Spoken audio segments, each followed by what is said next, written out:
السلام علیکم ورحمۃ اللہ وبرکاتہ۔ آپ سب کو رمضان کریم مبارک ہو۔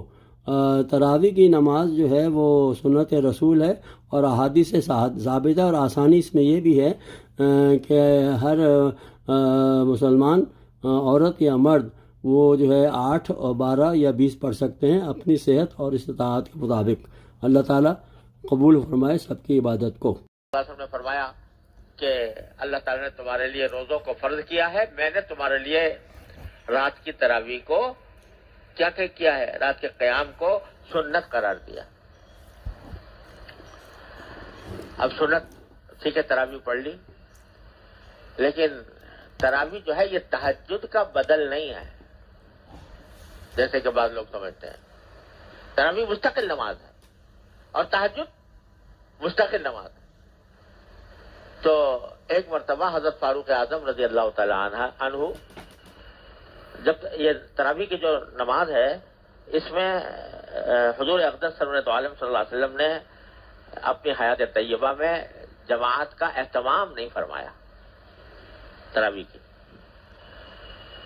اور اس لیے نہیں فرمایا کہ ایک حدیث میں فرمایا کہ میں نے اس لیے نہیں کیا تاکہ کہیں ایسا نہ ہو کہ اللہ تعالیٰ کو اتنا پسند آئے یا فرض ہی ہو جائے تمہارے فرض کر دے، اور فرض ہو جائے گی تو بہت سے امتی جو ہیں میرے وہ اس فرض کی ادائیگی میں کوتاہی کریں گے اور اس کا نتیجہ خراب ہوگا۔ اس واسطے رسول کریم صلی اللہ علیہ وسلم نے جماعت کے ساتھ تراویح صرف 3 دن پڑھائی۔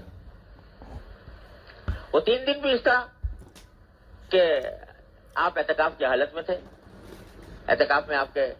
ارد گرد ایک وہ چٹائی کا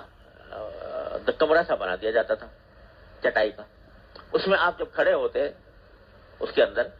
تو آپ کا آدھا جسم مبارک تو اس میں چھپا ہوا ہوتا تھا، آدھا باہر سر وغیرہ باہر ہوتا تھا۔ تو لوگوں نے دیکھا کہ حضور اقدس صلی اللہ علیہ وسلم نے نیت باندھی ہے نماز کی اور تلاوت کے ساتھ نماز پڑھ رہے ہیں، تو پیچھے وہ لوگ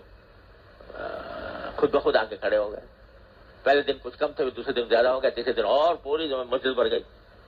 رسول کریم صلی اللہ علیہ وسلم نے امامت فرما رہے ہیں، صحابہ کرام پیچھے نماز پڑھ رہے ہیں، اتنی بڑے کہ مسجد بھر گئی۔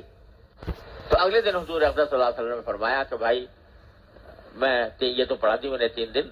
لیکن آگے نہیں پڑھاتا، کہیں فرض نہ ہو جائے تمہارے ذمہ میں، اگر فرض ہو گئی تو پھر میری امت کے بہت سے لوگ کوتاہی کریں گے، فریضے کے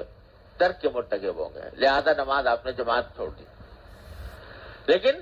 یہ ضرور فرمایا تھا کہ پڑھو، تو ہر ایک اپنی اپنی جگہ پڑھتا تھا۔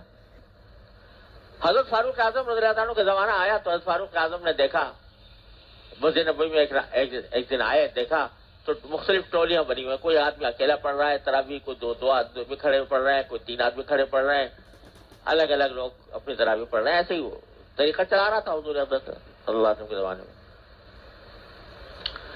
تو دل میں خیال آیا فاروق اعظم کہ اگر یہ الگ الگ جو پڑھ رہے ہیں آتے تو ہیں مسجد میں،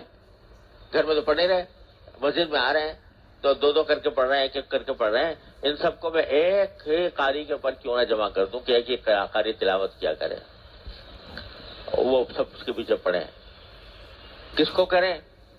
تو حدیث میں رسول کریم صلی اللہ علیہ وسلم نے فرمایا تھا کہ سب سے اچھا قرآن پڑھنے والے ابی ابن کعب رضی اللہ تعالیٰ عنہ، تو ان کو بلایا، ان کو کہا کہ آپ پڑھائیں۔ اب سارے کے سارے جو ہیں وہ الگ الگ ٹولیوں میں پڑھنے کے بجائے حضرت ابی ابن کعب رضی اللہ عنہ کے پیچھے نماز پڑھ شروع کر دی، اور یہی پھر سنت چلی آتی ہے حضرت فاروق اعظم کے بعد سے، تمام خلفائے راشدین اس پر عمل کرتے رہے اور سنت مستمر اسی طرح ہے۔